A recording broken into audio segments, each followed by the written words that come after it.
Hər vaxtınız xeyir, hörmətli tamaşaçılar. Missiya TV-nin efirində Zərintac Mayıs qızıdır. Ölkədə və dünyada bu saata olan ən vacib xəbərləri təqdim edirik.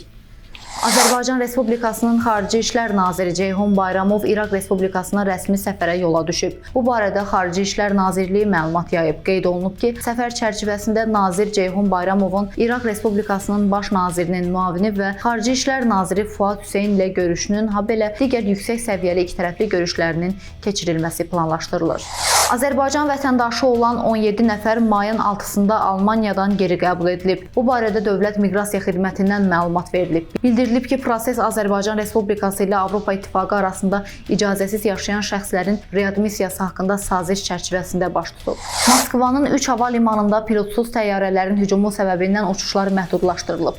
Unikal xəbər verir ki, Moskvaya uçan təyyarələr bu səbəbdən Rusiyanın Saratov şəhərində yerləşən Qaqarin Beynəlxalq Hava Limanına yönləndirilib. Söhbət Tbilisi, Qazipaşa, Bakı, Düşənbə, Daşkənd, Mineralniya Vodi, Stavropol və Soçidən uçuşlardan gedir. Hazırda təyyarə yerdə xidmət göstərir. Aviaşirkətlərin nümayəndələri sərnişinlərlə əlaqə yaradıb. Qaqarin Beynəlxalq Hava Limanının mətbuat xidmətindən belə bildirilib. Bundan əvvəl Rusiya Federal Hava Nəqliyyatı Agentliyinin nümayəndəsi xəbərdarlıq edib ki, Moskvaya uçan təyyarələr hava məkanından istifadəyə və müvəqqəti məhdudiyyətlər səbəbindən alternativ aerodromlara yönləndirilə bilər. Naxçıvanda özünü şəhid adası kimi təqdim edib dələduzluq əməlləri törədən şəxs saxlanılıb.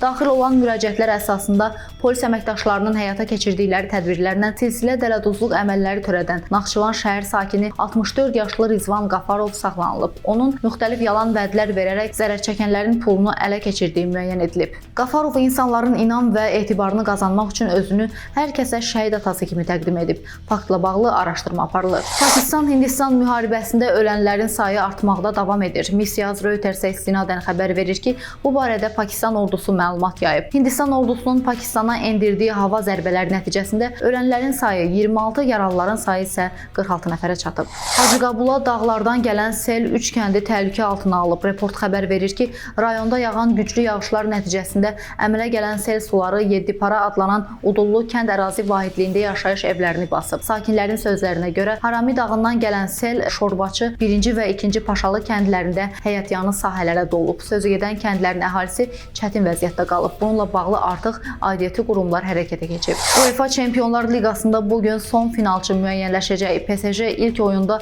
1-0 hesabı ilə üstələdiyi Arsenalı qəbul edəcək. Görüş saat 23-də başlayacaq. Qeyd edək ki, UEFA Çempionlar Liqasının final maçı mayın 31-də Almaniyanın Münxen şəhərində keçiriləcək.